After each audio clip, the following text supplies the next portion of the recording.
and watch the step cook. You want 17 birds? Big ring, I play for the 17 birds. Hit my line if you want 17 birds. Big ring, I play for the 17 birds. I know a guy if you want 17 birds. Big ring, I play for the 17 birds. I know a guy if you want 17 birds. Big ring, I play for the 17 birds. Yeah, I'm from the 17. Sir, yes, sir, yes, sir. Yeah. Lord Brunson back at you with the back at you, and I'm the best reporting on the Eagles. Listen, before we get into the meat and potatoes, I got to let y'all know real quick that this video was brought to you by Print Champs. Big Print Champs in the building. You know the vibes with that, man. Make sure you tap in, especially, man. Tomorrow, if you order between now and tomorrow, at sometime Friday, it guarantees you getting your Hurt Season hat before Christmas, probably before the Dallas game, Christmas Eve. So you want to order within the next 48 hours or so to guarantee you get your hat for Christmas if you're shopping for, a loved one, for the holiday season or whatever the case may be. So tap in right now as soon as possible if you want your hat before Christmas. Y'all know how shipping about to be. It's about to be crazy out here, man. So tap in for sure, man. Listen, man, we got to talk about it, man.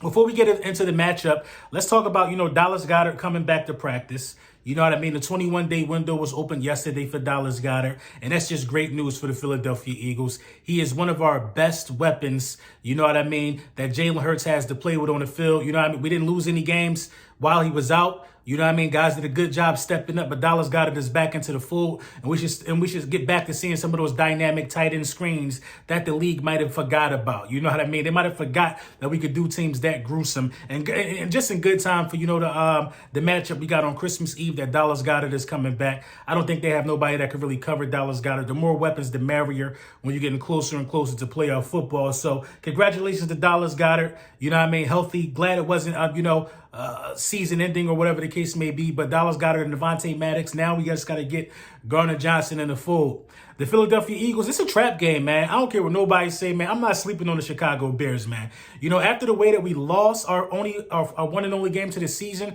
this seems like a recipe that, this Bears team could really pretty much duplicate. We have a hard time sometimes with running quarterbacks, man. And the way that, Justin Fields is able to stick his foot in the ground is very Jalen Hurts-like. You know what I mean? The way he's able to create magic outside the pocket when plays break down. But, it's at a different level almost. They designed a lot for this dude, man. You're talking about a dude that averaged 75 rushing yards a game. 7.1 yards per carry or something like that, man. He has 900 rushing yards on the season, man. Just a little bit of how dynamic this guy is. Justin Fields has 57 rushes for first downs. He moves the chains. Jalen Hurts is at 59. That's number 2, only behind Josh Jacobs. And Miles Sanders is at 54. He moves the chains, man. And moving the chains is how you could beat the Philadelphia Eagles. If you take Justin Fields out of a running role and make him stay in the pocket, I think this game is easy breezy. The Chicago Bears are last in sacks. They don't really get to the quarterback a lot, but they're good against, run defense. They're good against running quarterbacks. They play a lot of zone. They're last in sacks. I hope this is that game that Jalen Hurts doesn't get sacked in. But, they pose a different threat, man. With the way that they can extend the field, the way they can see with the way Justin Fields can extend the play, the way Justin Fields is able to, keep the chains moving. They have a recipe that could work in terms of bleeding the clock and keeping our offense off of the field. Man, them dudes ready, man. Them dudes are literally trained to go. They like to lull you to sleep with some of the design runs of Justin Fields, and then they like to hit you with their play action. Nobody runs play action quite as much as they do or as successfully as they do, believe it or not. I think they're 5th in passes that are play action at 21% from what I looked up. And that's 5th highest in the league. It's the jump, though.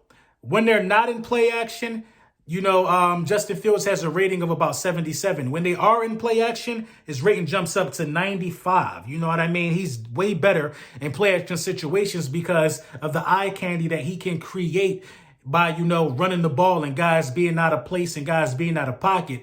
So, keeping Justin Fields in the pocket is detrimental to the Philadelphia Eagles getting the ball back to the offense as many times as we possibly can. I'm not going to say we struggled with Kyler Murray, but, that game was a little tougher for us because, mobile quarterbacks been having our number for years now, man. It's not nothing new to us, man. Mobile quarterbacks been having our numbers for years. So this game is really going to fall a lot on TJ Edwards, a lot on Kaiser White. Maybe we see a N'Kobe Dean sighting that might be good for this game right here. But a lot of guys, Reed Blankenship, I think could be huge in this game if he was playing.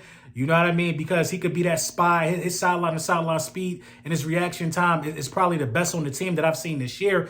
But the reaction time got to be there. The eye discipline got to be there. Because like I said, Kyler Murray can absolutely gas you.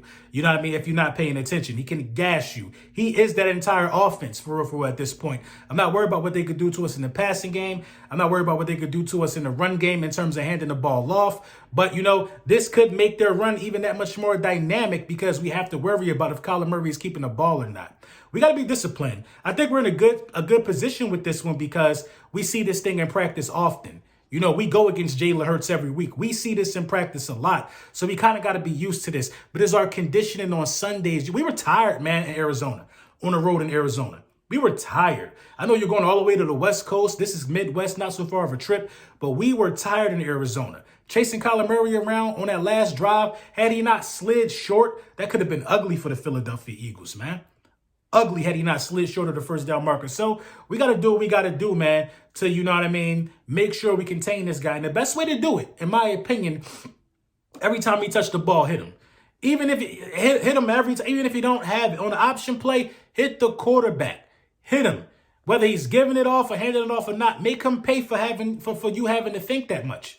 I don't know if that's legal or not, but you don't know who got the damn ball. You know what I'm saying? It's an RPO.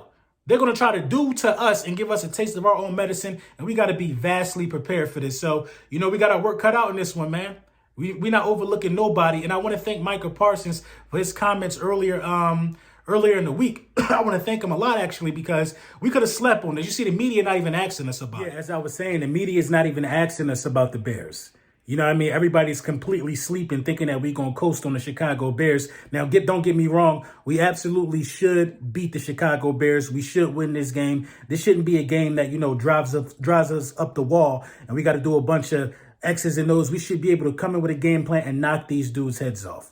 But Micah Parsons lit a different fire under us. And I'm glad for that, man. He ran his mouth. He said what he said. Our players not paying no attention to it. You hear what Jordan Mailata got to say about it. But we want to thank Micah Parsons for refocusing us. Because sometimes when you're this good, it's easy to just coast. So you know what I mean? We not sleeping on nothing. This could be a trap game, but it's not going to be a trap game. We're going to go out here and handle business and come out of this thing 13-1. Let me know what y'all think in the comments, man.